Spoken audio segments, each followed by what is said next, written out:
আপনাদের ওখানে সেটিংয়ে যাবেন, যাওয়ার পরে আসার পরে লিখবেন লোকেশন, LOC লোকেশন লিখে সার্চ দিলেই যে লোকেশন আছে এই লোকেশনটা অফ করে রাখবেন। অ্যাপস লোকেশন, অ্যাপসের মধ্যে যতগুলো অ্যাপস আছে প্রতিটা অ্যাপস ডোন্ট অ্যালাউ সব অ্যাপসের লোকেশনগুলো ডোন্ট অ্যালাউ করে দেবেন। হ্যাঁ, আর এই লোকেশন সার্ভিস এখানে আসবেন, আসার পরে এই যে এগুলো সব কিছু অফ করে দেবেন। এগুলো থাকলে সমস্যা নেই, তবে ওগুলো অফ করে দেবেন। তারপর ফোনে টাইম জোন এখানে এগুলা সব কিছু অফ করে দেবেন। তারপরে যে টাইম জোন আসার পরে এখানে ইউনাইটেড স্টেট দেবেন। ইউনাইটেড স্টেটে আসার পরে এই যে শিকাগো এটা দিবেন। আর ফোনের যে রিজিয়ন আছে রিজিয়নটা, এই যে ফোনের রিজিয়নটা ইউনাইটেড স্টেট দেবেন। হ্যাঁ, আর এখানে লিখবেন ফাইন্ড মাই ডিভাইস,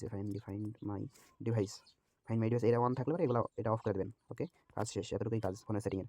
আর ফোনের ল্যাঙ্গুয়েজটা বাংলা করবেন, ল্যাঙ্গুয়েজ LANG ফোনের ল্যাঙ্গুয়েজটা বাংলা করবেন,